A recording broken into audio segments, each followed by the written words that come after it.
وأشهد أن محمدا عبده ورسوله الذي لا نبي ورسول بعده أما بعد. Bapak-bapak, ibu-ibu yang dirahmati Allah Subhanahu wa taala, malam yang berbahagia ini wajiblah kita memuja Allah atas karunia yang Allah berikan kepada kita. Sebuah wasilah untuk mendapatkan hidayah bayan Allah takdirkan kepada kita semua pada malam yang berbahagia ini. Semoga saja hidayah bayan ini diiringi dengan hidayah taufik dari Allah Subhanahu wa taala sehingga kita mendapatkan thamaratul ilmi, buah daripada ilmu yang kita pelajari. Alhamdulillahirabbil alamin. Kemudian salawat dan salam atas uswatuna wa qudwatuna habibuna Muhammad ibni Abdillah sallallahu alaihi wasallam. Semoga kelak lagi-lagi kita bermohon kepada Allah Subhanahu wa taala, Allah akan mempertemukan kita tidak saja di mahsyarnya nanti di telaga beliau, dan kita diizinkan untuk meminum air dari haudun Nabi, tetapi yang lebih penting juga kita bisa dipertemukan di jannahnya Allah Subhanahu wa taala. Bapak dan Ibu yang dirahmati Allah, pertemuan kali ini kita akan membahas tentang Diyanatul Arab, tentang agama-agama yang ada di tanah Arab, terutama di lokus keislaman itu, di lokus dakwah Nabi yang pertama itu, yakni di kota Makkah. Kita paham bahwasanya tidak ada ruang yang hampa kultural. Tidak ada ruang yang hampa kultural. Tidak ada ruang yang hampa nilai ketika manusia sudah berada di sana. Termasuk jugalah tanah Arab. Kajian kita yang lalu itu memberikan sebuah fakta bagi kita. Kalau tanah Arab itu didiami oleh dua orang nabi. Pertama dikunjungi oleh Nabi Ibrahim alaihissalam. Kemudian tinggallah di situ anak beliau Nabi Ismail alaihissalam. Nabi Ibrahim adalah bapaknya agama tauhid. Allah mengatakan agama yang dibawanya adalah Hanif, agama yang lurus. Bukan agama Yahudi, bukan agama Nasrani. Ma kana Ibrahimu Yahudiyan wala Nasraniya, walakin kana hanifan muslima wa ma kana minal musyrikin. Pastilah beliau mengajarkan pada anak keturunannya adalah agama yang diterimanya dari Allah Subhanahu wa taala, yaitu dinul Islam, agama Islam. Dan itu terus berlangsung di tanah Arab. Nabi Ismail mendakwahkan kepada anak keturunannya dan kemudian kepada keluarga-keluarga istrinya dan bangsa istrinya, kabilah istrinya, yaitu suku Jurhum. Dan suku Jurhum itu adalah suku yang mayoritas berada di tengah-tengah kota Makkah. Lalu waktu terus berjalan. Masyarakat semakin banyak berdiam di kota Makkah. Lalu lalang perdagangan. Kemudian orang-orang yang melakukan ibadah haji, tawaf di Ka'bah, orang-orang yang melakukan sa'i, dan orang-orang yang melakukan ibadah-ibadah lainnya, semakin menjadikan kota Makkah ramai dikunjungi oleh manusia. Dan standar dan tolok ukur keagamaan, kesalihan saat itu adalah di kota Makkah. Kota Makkah menjadi, katakanlah, brand kebenaran, brand tauhid. Jadi oleh sebab itulah apa yang terjadi di kota Makkah selalu dibawa oleh para pengunjung yang berziarah ke kota Makkah menjadi ajaran di kota-kota mereka yang pulang kembali ke kampung dan ke kotanya. Bangsa Jurhum memimpin ratusan tahun di sana. Tetapi pada satu waktu mereka diserang oleh Bani Khuza'ah. Bani Khuza'ah cemburu dengan pesatnya perkembangan kota Makkah dan seiring pendapatan yang diterima oleh suku Jurhum dan anak keturunan Nabi Ismail alaihissalam. Lalu mereka pun menyerang kota Makkah, dan merekalah menguasai kota Makkah. Ketika mereka menguasai kota Makkah, tradisi tauhid terus berlangsung. Tetapi sudah banyak terjadi penyimpangan-penyimpangan. Ketika mereka masuk ke kota Makkah, sumur Zam-Zam itu tidak ditemukan lagi karena sudah ditutup oleh bangsa Jurhum agar mereka tidak betah tinggal di kota Makkah. Karena kalau siapa yang menjaga Ka'bah, siapa yang menjaga kota Makkah, itu sebuah apresiasi yang cukup tinggi dari orang-orang yang menyembah Allah ketika itu. Karena itulah pusat dari keagamaan. Oleh sebab itulah bangsa Jurhum menimbun sumur Zam-Zam. Akhirnya sumur Zam-Zam tidak diketahui jejaknya lagi hingga nanti kakek Nabi bermimpi dan menemukannya, Abdul Muttalib. Bapak-bapak dan ibu-ibu, a'azzani Allah wa iyyakum jami'a. Demikian juga harta yang mereka peroleh, sebahagian harta yang mereka peroleh yang tidak bisa mereka bawa untuk menghindari serangan dari Bani Khuza'ah, itu mereka timbun juga di kota Makkah. Maka akhirnya secara de facto yang menguasai adalah suku Khuza'ah. Waktu terus berjalan. Ada seorang tokoh yang bernama Amru bin Luhai. Raisu Khuza'ah, dia pemimpin Khuza'ah. Dia seorang yang sangat gagah berani, seorang yang sangat kaya. Konon kekayaannya itu bukan hanya diperoleh dari perdagangan, tetapi dia menemukan hasil dari menemukan harta yang dipendam oleh bangsa Jurhum, yang disembunyikan oleh bangsa Jurhum atau suku Jurhum, dan mereka temukan. Maka dia menjadi seorang kaya. Kekayaannya itu luar biasa. Maka ketika orang-orang melaksanakan ibadah haji, dia kasih makan semua orang yang hadir, tamu-tamu itu. Dia kasih minum semua. Bahkan dia terkadang memberikan pakaian kepada mereka. Itulah kayanya beliau. Karena mendapatkan harta itu dan hasil perdagangan yang luar biasa. Oleh sebab itulah, kalau kita ingin kaya, jangan menjadi pegawai. Gitu. Jadilah pengusaha dan pedagang. Baik. Ikhwani fillah, azani Allah wa iyyakum jami'a. Biasanya seorang pemimpin akan dilihat oleh yang dipimpinnya, apapun yang diarahkannya, apalagi pemimpin itu seorang yang kaya, bisa mengendalikan ekonomi. Tempat orang mengadu kepadanya masalah ekonomi, tentunya semakin mapanlah kedudukannya di tengah-tengah bangsa Arab, yakni di kota Makkah. Oleh sebab itulah apa yang dikatakannya orang akan ngikut. Apa yang dikatakannya orang akan tunduk. Disinilah awal problem terjadinya. Dia bukan orang yang alim tentang agama. Dia orang yang pendatang.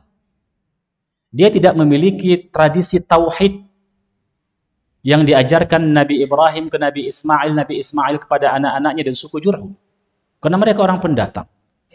Yang mereka tahu adalah di sini adalah lokusnya orang melaksanakan ibadah.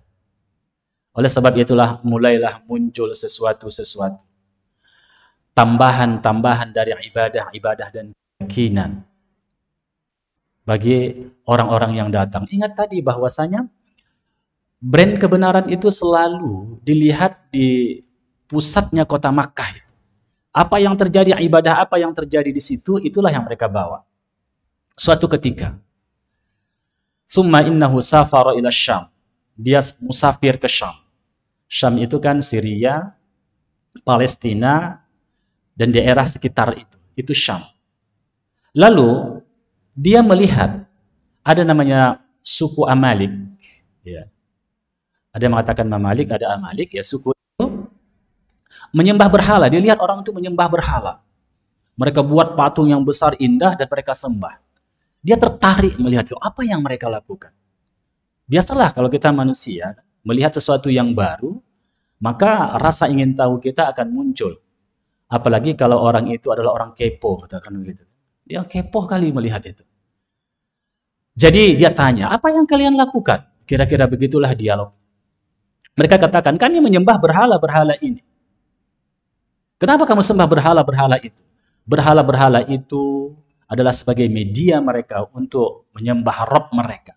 Dan ketika mereka paceklik makanan, hujan tidak turun, mereka menyembah berhala dan hujan pun turun.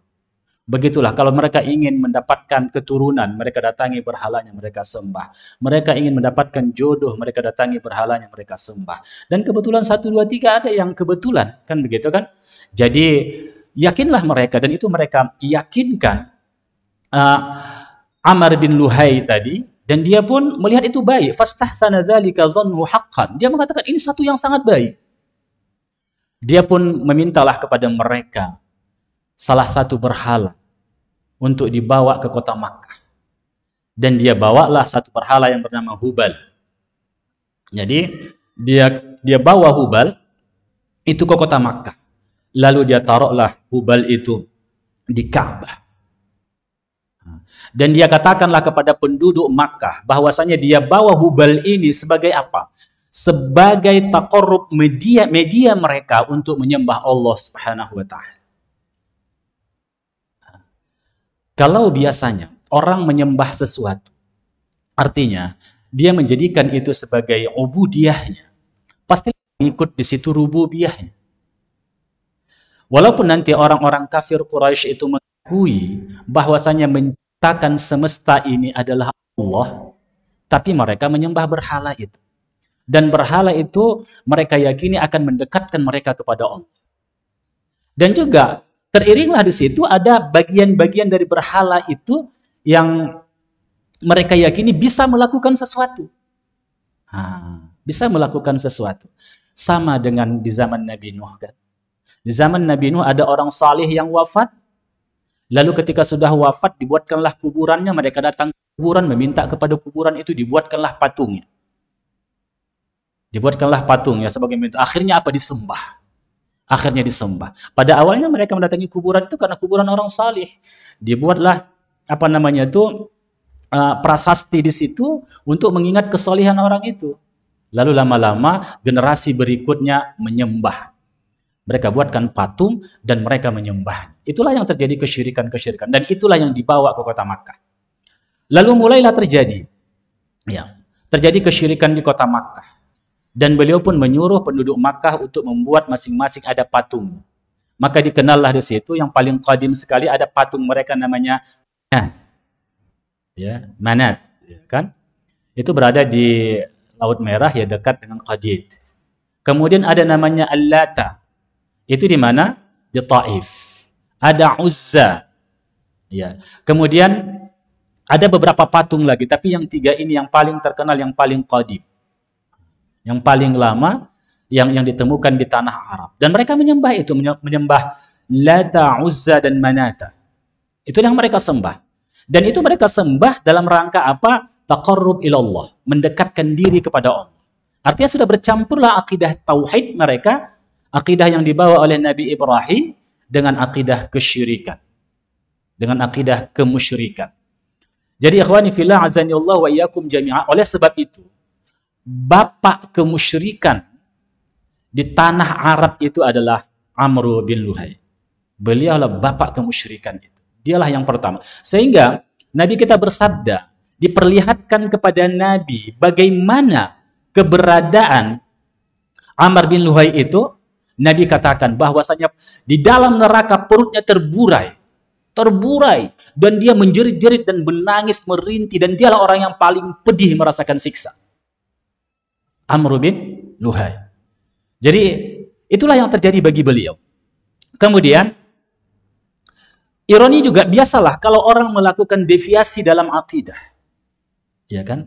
Penyimpangan dalam akidah, maka jin pun mendekatlah dengan dia. Mendekatlah dengan dia. Maka Amr bin Luhai ini ada qarinnya. Iya kan? Apa itu istilah kita di sini? Ada khadamnya. Kan begitu kan? Khadam itu sebenarnya pembantu. Sebenarnya yang menjadi pembantu itu kita, karena kita harus melakukan sesajen kepadanya. Ada sesuatu. Tapi kita mengatakan dia khadam kita. Enggak ada makan siang gratis, kata orang Eropa. Kalau makan siang itu pasti bisnis, ya kan Pak ya? Enggak ada makan siang gratis, kecuali makan malam. Orang sudah istirahat. Artinya apa? Itu enggak murni bantuan dari jin. pasti dia menghendaki kita sesuatu. Ini hati-hati yang punya khodam. Ya kan? Hati-hati yang punya khodam. Pisahkan khodamnya itu dari kita. Taib, qarin kita aja pun yang mengiringi kita tidak bisa kita kendalikan, selalu mengajak kita kepada keburukan. Apalagi ada khodamnya kan begitu kan, kemana kita ke situ dia. Taib. Kemudian ikhwani fillah azani Allah wa iyyakum jami'an, jin ini membisikkan kepada beliau tentang apa? Tentang patung-patung yang dulu terpendam di zaman Nabi Nuh. Ada namanya Wud, ada Suwa', ada Yaghus, ada Ya'uq, ada Nasr. Itu berada di mana? Di Riyadh. Di Jeddah. Di Jeddah tertanam itu. Dan ini direkamkan oleh Allah Subhanahu wa taala dalam Al-Qur'an. A'udzu billahi minasyaitonir rajim. Wa qalu la tazarunna alihatakum wa la tazarunna waddan wa la suwa'a wa la yaghutha wa la ya'uqa wa nasra wa qad adallu katsira wa la tazididz zalimina illa dhalal. Surah Nuh ayat 23 dan 24. Jadi oleh sebab itulah Allah merekamkan hal ini menjelaskan tentang apa? Tentang Tuhan-Tuhan yang disembah oleh umat Nabi Nuh. Ada namanya Wadda, ada Suwa', ada Yaghus, ada Ya'uq, ada Nasra. Itu tertimbun di Jeddah. Dan jin tadi membisikkan kepadanya, maka ditemukanlah. Orang pun semakin yakinlah, kok bisa dia menemukan harta karun kira-kira begitu kan? Ini kan karun dalam akidah mereka ditemukan. Maka itu patung-patung itu diserahkan kepada kabilah-kabilah yang datang ke tanah Arab. Diserahkanlah kepada satu kabilah yang lain. Kamu ini Wadda, kamu ini Yaghus, ini ya, dan seterusnya.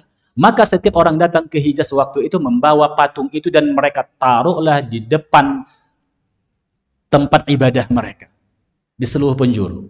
Akhirnya disitulah dari lokus tauhid tadi di kota Makkah tersebarlah kesyirikan di mana-mana. Tersebarlah kesyirikan di mana-mana. Makanya ikhwani fillah azani Allah wa iyyakum jami'a.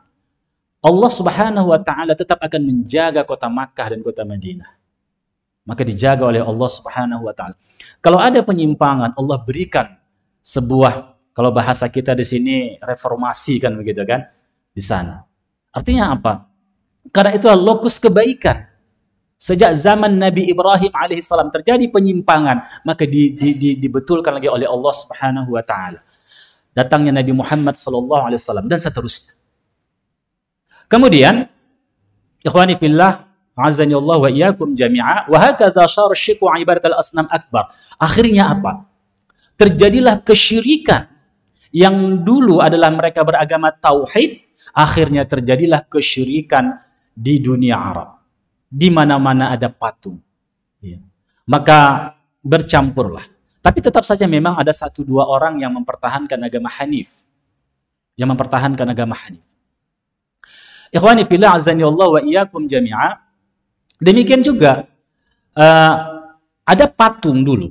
Ada dulu orang yang pernah berzina di depan Ka'bah. Itu menjadi batu dikutuk oleh Allah Subhanahu wa taala. Dikutuk oleh Allah, Asib dan Nailah. Berzina di depan itu. Satu orang Yaman laki-lakinya dan Nailahnya itu orang Makkah. Ketika dipinang Nailah tadi, orang tuanya tidak mengasihi. Lalu mereka membuat janji dan berzina di depan Ka'bah. Akhirnya jadi patung oleh Allah, jadi batu oleh Allah Subhanahu wa taala, dikutuk oleh Allah Subhanahu wa taala. Kemudian oleh suku Jurhum, masa Jurhum waktu itu masih tauhid, maka ditempatkanlah satu di Safa dan satu di Marwah. Untuk apa? Peringatan bagi orang-orang yang ada di kota Makkah dan bagi penziarah haji dan umrah di kota Makkah, bahwa ini lihat ketika ada orang melakukan kemaksiatan di kota Makkah, di dekat Ka'bah. Maka sampai sekarang ini kan, sampai sekarang ini masih ada kalau melakukan maksiat di kota Makkah, awas balanya. Bahkan kalau ada orang datang ke sana, tidak sedikit Allah menunjukkan kekuasaannya bagi orang-orang yang ahli maksiat datang ke sana, banyak cobaan. Ada yang tak bisa melihat Ka'bah, kan begitu kan? Ada seorang tak bisa melihat Ka'bah, lalu dia panggil tukang sorong dan disorong gitu untuk pulang kembali ke mana? Ke apa namanya itu? ke markas itu, ke hotelnya kan. Banyak. Ada juga kita melihat kan seorang wanita yang menjerit-jerit di situ. Iya kan? Ada yang sama sekali tidak bisa melihat. Ada yang orang sesat. Asal mau ke Ka'bah melenceng ke sana sesat. Jadi Allah Subhanahu wa taala menunjukkan kekuasaannya, tapi tidak semua orang seperti itu. Walaupun kadang-kadang ada ahli maksiat Allah berikan. Mungkin ada secercah di hatinya ketakutan kepada Allah. Kan begitu kan? Keikhlasan untuk beribadah kepada Allah Subhanahu wa taala. Baik, ikhwani fillah, azani Allah wa iyyakum jami'a. Oleh sebab itulah Amr bin Luhai ini banyak melakukan tabdi', bid'ah di dalam ibadah-ibadah yang diajarkan Nabi Ibrahim. Dia tambah-tambah. Dan dia menganggap wa kanu yazunnuna anna ma ahdatsahu Amr bin Luhai bid'atun hasanah. Mereka anggap itu adalah suatu yang baru, yang baik. Padahal itu menyelisihi agama Nabi Ibrahim. Nabi Ibrahim kan bukan menciptakan agama. Agama dari mana? Dari Allah Subhanahu wa taala. Diwahyukan kepada Nabi Ibrahim. Itulah yang terjadinya. Oleh sebab itulah ikhwani fillah azani Allah wa iyyakum jami'an, maka Nabi kita sallallahu alaihi wasallam mewanti-wanti kita ketika dia akan wafat. Apa beliau katakan? Ketika dia akan wafat, dia takut agama ini berubah. Dia takut syariat yang dia bawa itu diselewengkan. Maka wasiat beliau kepada kita adalah kembali kepada Al-Quran dan sunnah Nabi. Alaikum bisunnati wa sunnati khulafair rasyidin al-mahdiin. Kembali kamu kepada sunnahku, pegang kamu sunnahku dan sunnah khulafair rasyidin yang mendapat petunjuk, sunnah para sahabat. Dan pemuka sahabat itu adalah khulafair rasyidin, Abu Bakar, Umar, Utsman dan Ali. Mereka lah pemuka-pemuka sahabat. Kenapa? Karena bagaimanapun kata Nabi, umat ini akan terpecah menjadi banyak golongan. Nabi katakan itu problem bagi kita, akan banyak golongan terjadi. Tapi apakah Nabi kita sallallahu alaihi wasallam tidak memberikan solusi kepada kita tentang masalah yang akan terjadi? Ada solusinya. Apa solusinya? Kita kembali kepada itu. Kembali kepada sunnah Nabi dan sunnah para sahabat itu. Kembalilah. Maka kita konfirmasilah akidah kita. Hari ini kita berdebat tentang masalah akidah, tentang asma wa sifat Allah, dan sebagainya. Kita kembalikan kepada generasi awal, bagaimana para sahabat itu memahaminya. Begitu juga masalah ibadah, kita kembalikan kepada para sahabat itu. Karena mereka sudah mendapat cap dan garansi. Radhiyallahu anhum wa radu anhum. Mereka diridhai oleh Allah. Dan mereka ridho atas semua syariat yang Allah bawa. Jadi ikhwani fillah, apa di antara deviasi penyimpangan yang dilakukan oleh Amr bin Luhai ini? Coba kita lihat. Dan ini menjadi tradisi orang-orang Makkah akhirnya. Kanu ya'qifuna 'alaiha wa yaltaji'una ilaiha. Mereka i'tikaf di situ. Kemudian mereka meminta, yastaghitsunaha fi syada'id, mereka meminta kepada patung-patung itu. Mereka berhenti berdiam diri di situ. Mereka menyeru patung itu, berkomat kamit dengan patung itu. Memang syariat tawaf masih dilakukan. Orang-orang musim haji masih datang ke sana. Kan begitu kan? Ketika Nabi Ibrahim kemarin sudah kita bahas, mengajak semua manusia, wa'adzim fin nasi ya'tuka rijalan, kan begitu kan, untuk datang ke kota Makkah. Masih langsung, tapi sudah dipancangkan di sana berhala-berhala itu, dan mereka i'tikaf di sana. Kemudian mereka menyeru, meminta pertolongan, wa yad'unaha lihajatihim, dan mereka berdoa kepada berhala-berhala itu terhadap kebutuhan dan hajat-hajat mereka. Mu'taqidina annaha tashfa'u 'indallah, dan mereka meyakini bahwasanya itu akan datang pertolongan dari Allah ketika mereka menyembah berhala-berhala itu. Itu yang pertama, yang terjadi penyimpangan besar dari agama tauhid yang dibawa oleh Nabi Ibrahim alaihissalam. Yang kedua, wa kanu yahujjuna ilaihi, mereka haji di situ, yatufuna haulaha wa yatadhallaluna 'indaha, dan mereka merendahkan diri mereka di situ, wa yasjuduna laha, dan mereka sujud di situ. Yakni di mana? Di Ka'bah tadi yang di situ sudah dipajanglah berhala-berhala mereka. Fakanu yazbahuna Dan mereka menyembelih korban binatang-binatang, sembelihan itu dikorbankan untuk berhala-berhala atas nama berhala-berhala. Ada dzabah ya, sebagaimana Allah kecam mereka, wa ma dzubiha 'alan nusub, dan apa saja yang disembelih terhadap berhala-berhala itu, sebagaimana Allah katakan dalam surah Al-Maidah ayat 3 itu kan. Mereka sembelih itu untuk berhala-berhala. Makanya ikhwani fillah azanillahu wa iyyakum jami'an. Tujuan mereka untuk apa? Untuk taqarrub ila Allah. Untuk mendekatkan diri kepada Allah, tapi melalui media-media berhala. Itulah khawatir kita. Kesyirikan-kesyirikan yang terjadi dalam tradisi-tradisi kita. Seperti menyembelih kerbau untuk jamu laut dan sebagainya. Untuk jin dan seterusnya. Kemudian untuk penunggu-penunggu sungai. Segala-segala sudut, segala-segala tanjung dan sebagainya. Ikhwani fillah. Azanillahu wa iyyakum jamaah. Itu kepercayaan siapa itu? Kepercayaan orang-orang kufar Quraisy. Orang-orang kufar ketika pada masa Bani Khuza'ah. Kemudian Allah juga mengecap ya, wala ta'kulu mimma lam yuzkar ismullahi alaihi. Mereka menyembelih atas nama Lata, Uzza wa Manata wa Hubal, Ya'us dan sebagainya. Mereka sembelih untuk patung-patung mereka. Dan Allah katakan jangan makan itu. Jangan makan sesajen-sesajen mereka itu. Yang disembelih bukan atas nama Allah Subhanahu wa taala. Maka di sini nanti khilaf para ulama. Kalau binatang yang disembelih, binatang yang disembelih bukan nama Allah, itu haram lah, jelas lah. Tetapi kalau ada buah apel, buah mangga ditaruh, kenapakah haram? Berdasarkan ayat ini, kalau itu dipersembahkan bukan atas nama Allah Subhanahu wa taala, bukan memang buah itu bukan halal karena disembelih kan begitu, maka sebahagian dari ulama kita mengatakan haram, sebagian lagi mengatakan tidak karena dia bukan bagian dari binatang. Ya, taib. Tapi enggak layak lah kita makan itu. Masih banyak makanan yang lain. Iya kan Bapak? Yang dirahmati Allah Subhanahu wa taala. Apalagi penyimpangan yang mereka lakukan, wa kana min anwa' taqarrub. Banyak sekali taqarrub yang mereka lakukan. Mereka tambah-tambah ibadah Nabi Ibrahim itu, Ismail itu. Mereka tambah untuk berhala mereka. Baik itu berhubungan dengan makanan, minuman. Ya. Mereka tambah. Contoh kasus misalnya, kalau mereka ya, ini kita kan sekarang ada musim rambutan ya Pak ya. Ada musim durian juga hari ini. Tapi kalau di sini nampaknya banyak musim batu, bukan musim durian. Mohon maaf ya. Jadi, ikhwani fillah, adapun makanan, misalnya mereka berhasil dalam peternakan, dalam menanam pohon korma dan sebagainya, buahnya lebat, maka mereka berikan sebahagian untuk sesembahan mereka. Ini untuk Lata, ini untuk Uzza, ini untuk Hubal, ini untuk Manat. Iya kan? Kenapa? Karena ihtiram mereka kepada patung-patung mereka itu.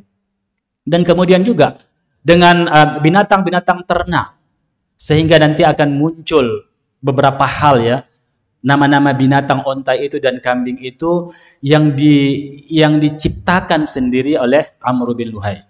Dan Allah Subhanahu wa taala ini kan merekamkan hal ini kan di dalam Al-Qur'an pada surah Al-An'am. Allah katakan waja'alu lillahi mimma dhara'a minal harthi wal an'am nasiban faqalu hadha lillahi biza'mihim hadha li syurakaina fama kana li syurakaihim fala yasilu ila Allah wa ma kana lillahi fa huwa yasilu ila syurakaihim sa'a yahkumun. Allah katakan ketika mereka memberikan sesajen itu, ini untuk Allah, ini untuk berhalanya. Itu enggak sampai sama Allah ketakwaan kamu, itu enggak sampai. Itu hanya untuk kembali kepada berhala-berhala kamu. Apapun bentuknya. Oleh sebab itulah ibadah apapun yang kita lakukan, kalau di situ ada unsur yang lain dalam ibadah kita ditujukan bukan hanya untuk Allah, maka tidak akan sampai ketakwaan kita, taqarrub kita kepada Allah Subhanahu wa taala, tidak akan diterima oleh Allah Subhanahu wa taala. Akan dikembalikan kepada siapa? Siapa yang kita syarikatkan itu. Jadi ikhwani fillah, yang berikutnya adalah wa kana min anwa'at taqarrub ila asnam an-nadhar. Dan mereka pun di antara taqarrub itu mendekatkan diri kita kepada Allah. Dari kata qaruba artinya dekat. Maka taqarrub itu artinya kita mendekatkan diri kepada Allah dengan satu amalan.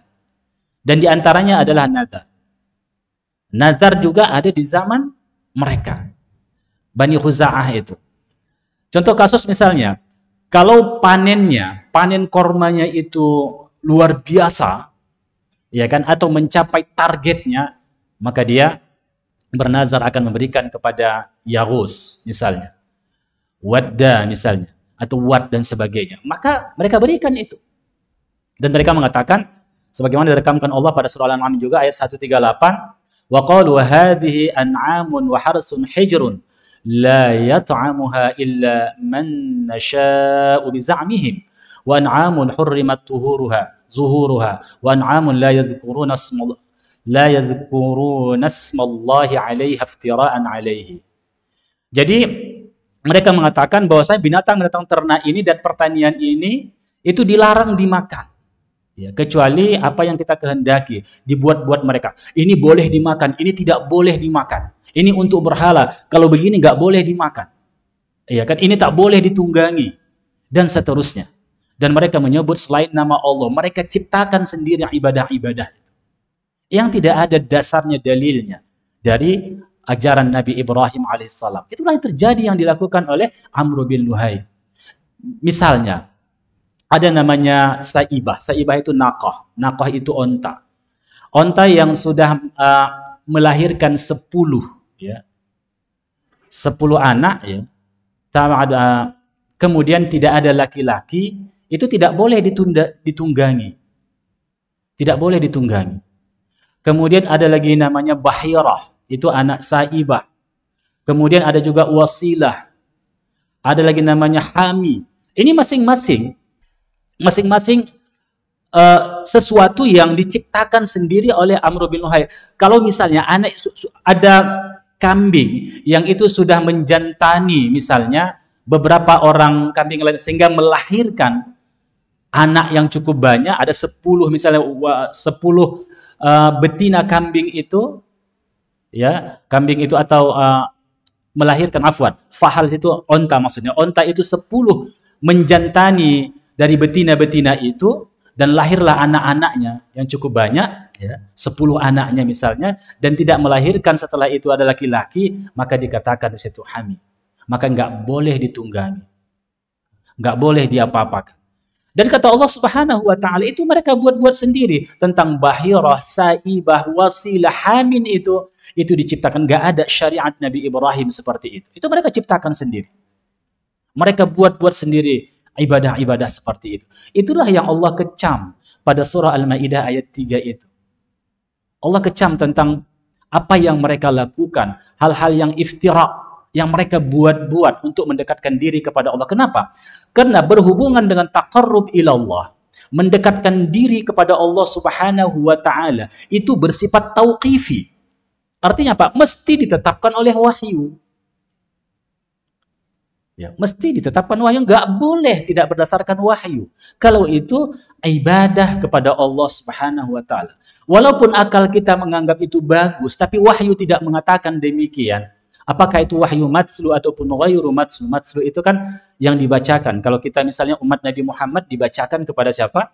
Kepada Nabi Muhammad oleh malaikat Jibril. Itulah Al-Quran. Tapi ghairu matslu itu apa? Itu sunnah Nabi, diwahyukan kepada Nabi tapi tak dibacakan, diilhamkan oleh Allah Subhanahu wa taala, dan Nabi meresponnya dengan perkataannya sendiri atau dengan perbuatannya atau dengan takrirnya, tapi juga berdasarkan bimbingan wahyu.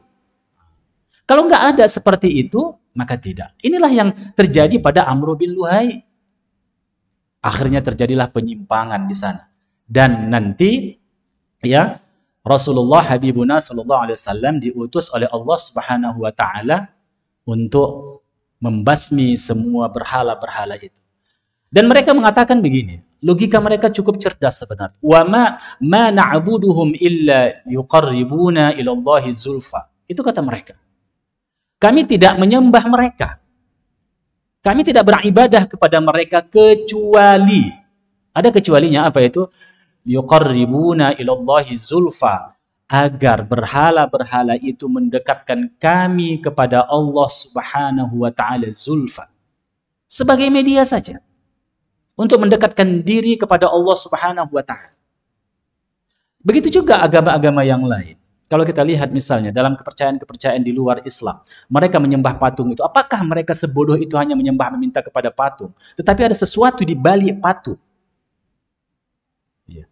Ada sesuatu di balik patung itu, ada jin, ada syaitan dan sebagainya. Itu yang mereka sembah. Patung itu sebagai medianya, tapi jin-jin dan syaitan-syaitan itu suka di segala bentuk surah, segala bentuk patung, apakah itu patung manusia, apakah itu patung hewan, gambar manusia atau gambar hewan, maka suka di situ jin-jin. Dan itulah yang mereka sembah. Dan tujuan mereka apa tadi? Untuk mendekatkan diri kepada Allah Subhanahu wa taala. Dan Allah katakan pada surah Yunus, wa ya'buduna min dunillahi ma la yadurruhum wa la yanfa'uhum wa yaquluna haula'i syufa'auna 'indallah. Mereka beribadah kepada selain Allah, padahal selain Allah itu, ini ingat ya, selain Allah yang kita minta, bukan kita lah, yang mereka minta itu, mereka minta ke kuburan, mereka meminta ke gunung-gunung, ke laut-laut dan sebagainya. La yadurruhum, ma la yadurruhum, itu tidak akan bisa membuat mereka celaka, membuat mereka madarrah, wala yanfa'uhum, dan tak akan bisa mendatangkan manfaat kepada mereka pada hakikat. Kalaupun terjadi seperti apa yang mereka pohonkan, itu kebetulan saja, atau Allah Subhanahu wa taala memberikan istidraj kepada mereka. Akhirnya mereka semakin yakin dengan kesyirikan, semakin yakin kepada penyimpangannya, semakin yakin kepada perdukunan-perdukunan itu. Dan itu istidraj, bukan karamah. Itu adalah penghinaan yang Allah berikan kepada mereka. Sama dengan orang-orang kafir. Ketika kita bertanya misalnya, kenapa orang-orang kafir itu semakin kaya, semakin canggih, semakin hebat? Kan begitu kan? Dunia ini milik mereka. Allah katakan dalam surah Ali Imran, وَلَا يَحْسَبَنَّ الَّذِينَ كَفَرُوا أَنَّمَا نُمْلِي لَهُمْ خَيْرٌ لِأَنفُسِهِمْ إِنَّمَا نُمْلِي لَهُمْ لِيَزْدَادُوا إِثْمًا وَلَهُمْ عَذَابٌ مُهِينٌ. Itu kata Allah. Jangan pernah menyangka orang-orang kafir itu kami biarkan mereka hidup mewah begitu saja. Kami biarkan mereka. Itu baik bagi mereka. Tidak. Itu bukan kebaikan. Allah biarkan mereka kaya, Allah berikan mereka senang. Dengan kekafirannya, dengan kemusyrikan, semakin tidak salat, semakin sukses usahanya. Semakin tidak salat, semakin hebat kedudukan. Semakin dia berdukun, semakin laris jualan, laris perdagangannya, laris sesuatu yang dia usahakan. Jangan anggap itu adalah sesuatu kebaikan. Dan ini Allah katakan di dalam Al-Quran. Untuk apa? Agar mereka hidup habit dengan keadaan itu. Dan mereka akan terus bertambah dosa-dosa mereka. Dan bagi mereka azab yang menghinakan. Kata Allah Subhanahu wa ta'ala. Ikhwani fillah azanillahu wa iyyakum jami'an. Yang menentukan segala sesuatu itu Allah. Dan kita diuji oleh Allah Subhanahu wa ta'ala. Kadang-kadang kalau kita tidak, misalnya kalau kita tidak melakukan kesyirikan, ya rezeki itu tersendat dan seterusnya. Allah uji kita. Ada orang, ini kasus betul ini. Ada seorang teman saya, abangan waktu itu, dia seorang preman. Dia seorang preman. Dan ketika kami berbicara dengan beliau, akhirnya dia bukan dari saya, tapi mungkin dari yang lain. Dia ingin kembali kepada jalan yang benar. Dia tersentuh lah, kan begitu. Lalu dia katakan, bagaimana cara untuk bertaubat? Ya kita jelaskanlah, begini, salat dan sebagainya, bertaubat kita. Kalau kita zalimi orang lain, kembalikan harta-harta yang kita zalimi itu. Atau kita minta maaf kepada dia kalau memungkinkan dan sebagainya. Kita jelaskan kepada dia. Tapi entah bagaimana, kita mendapat ilham karena kita membaca dari buku-buku. Tapi ingat, bang, kalau kita katakan, taubat itu tidak berbanding lurus dengan pendapatan ekonomi kita. Tidak berbanding lurus nanti dengan unsur-unsur kebahagiaan duniawi kita. Bisa saja Allah menguji kita tentang pertaubatan kita. Jadi setelah dia taubat, akhirnya apa? Dia diuji bertubi-tubi oleh Allah Subhanahu wa taala. Bertubi-tubi diuji oleh Allah Subhanahu wa taala. Dia preman besar tapi anaknya diperkosa orang. Dia preman besar. Ketika anaknya berjalan, ya kan ditabrak oleh orang. Begitu juga hal-hal yang lain. Bayangkan.